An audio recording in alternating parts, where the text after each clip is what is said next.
और यहाँ पर एक होता है CSP। वो बच्चा का दिमाग में नहीं बना था, शायद इस कारण से बच्चा आपका खराब हो गया। और बच्चा भी तुरंत फ्रेश 1 दिन का मरा हुआ होगा, नहीं तो थोड़ा सा हड्डी हड्डी यहाँ से अलग हो रहा है बच्चे का। और कहीं भी ब्लड फ्लो रही है, खून कहीं भी नहीं, बच्चे के दिल में कहीं कोई खून का प्रवाह नहीं है।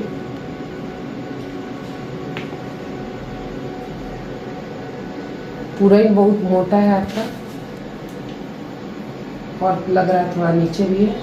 और इसमें भी ब्लड नहीं है सप्लाई, जैसे ये सप्लाई मैंने दिया तो ये दिखना चाहिए, ये ब्लड सप्लाई कहीं नहीं है जो बच्चे को नाभि से होके जाए। नाभि में बच्चे का पेशाब का थैली भी आपका, उसमें पेशाब नहीं है, मतलब बच्चा का किडनी भी अच्छा काम नहीं कर रहा था।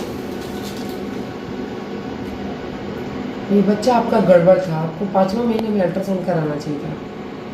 बच्चे के किडनी में पेशाब है ही नहीं, मतलब यूरिनरी ब्लैडर में पेशाब है ही नहीं। थोड़ा पूरा ही भी मुझे लग रहा है नीचे है, इसको नीचे से देखिए, सर्विक्स यहाँ पे है। प्लेसेंटा देखने को नहीं पाती है क्या, मतलब ये सर्विक्स है, यहाँ पे प्लेसेंटा देखना है। तो दोस्तों आपने देखा कि इस मरीज का बच्चा जो 7वें महीने में है ये खराब हो गया है। ये बच्चे का हार्ट बीट नहीं है, इसके बच्चे के हेड में, दिमाग में CSP एक चीज़ होती है ब्रेन में, वो नहीं है, एब्सेंट है, गायब है। इसके कारण ये बच्चा तो बहुत पहले मरने वाला था, अगर डिलीवरी होता तो भी मर जाता।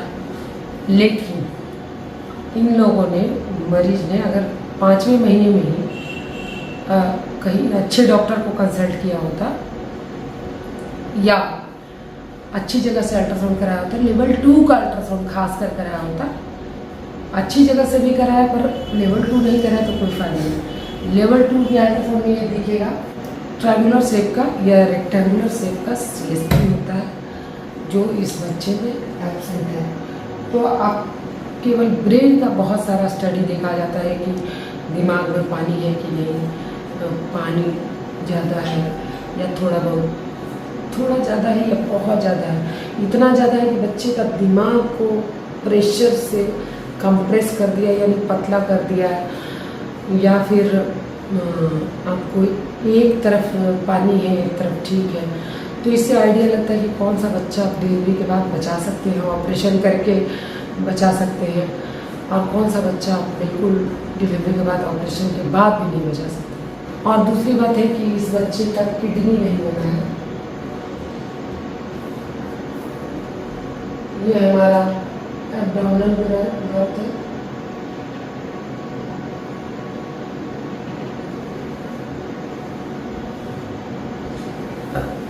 इस बच्चे का किडनी नहीं बना है, इसका पूरा ही बहुत मोटा है, और 2 दिन से बच्चा चल नहीं रहा था। या तो मरीज ने अपने गार्जियन को कहने में, कन्वे करने में मैसेज देर कर दी, या गार्जियन ने इग्नोर कर दिया। तो अब तो जब मेरे पास आई है तो बच्चा मरा हुआ है। मैं तो नॉर्मल डिलीवरी के लिए उसको एडमिट कर रही हूँ, मगर बड़ा दुख होता है कि पहला बच्चा, और किसी भी माँ का पहला क्या और आखिरी क्या, बच्चा तो बच्चा ही है, चाहे जितना भी हो। वो खराब हो गया, और अब हम लोगों को उसका प्लेटलेट काउंट भी कम दिख रहा है।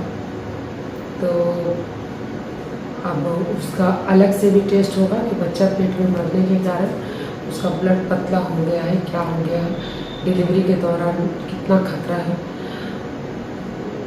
वो आगे हम लोगों ने टेस्ट भेजा है और रिपोर्ट आएगा।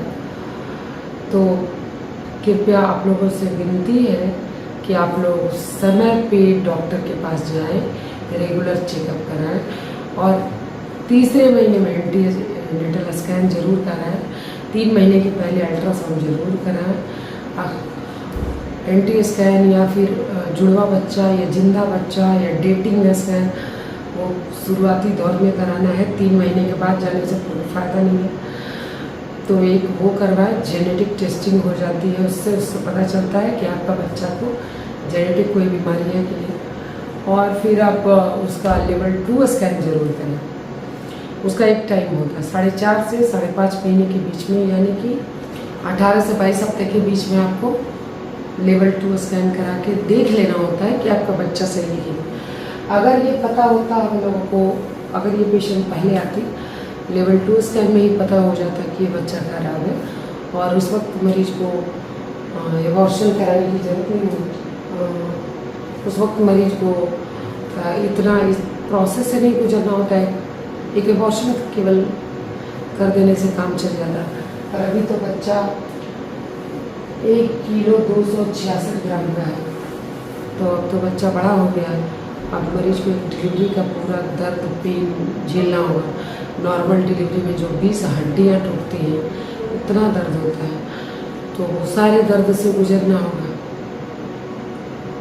आज के लिए बस इतना ही।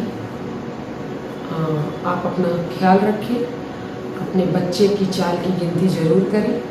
प्रेग्नेंट महिलाओं से निवेदन है कि आप केवल सीरियल देखने में, सास बहू का सीरियल या यूट्यूब पर वीडियो देखने में या फिर फेसबुक चलाने में इतनी माहिर, व्हाट्सएप चलाने में, रील्स बनाने में, इंस्टाग्राम पे इतना एक्टिव होने में मत बिजी हो जाए कि आप बच्चे की चाल का ख्याल ना रख पाएँ।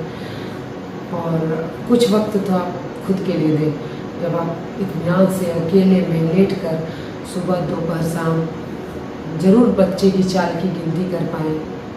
1 घंटा मोबाइल से दूर केवल बच्चे की चाल पर ध्यान रखें। घर के सारे झमेलों से थोड़ा रिलैक्स करें। मैं डॉक्टर संगीता चौधरी, स्त्री प्रसूति एवं बांझपन रोग विशेषज्ञ हूँ और बिहार राज्य में जो सिवान जिला है उसके गौशाला रोड स्थित आदर्श मल्टी स्पेशलिटी सेंटर, शॉर्ट में जिसको हम लोग MC हॉस्पिटल बोलते हैं, उसकी मैं डायरेक्टर हूँ।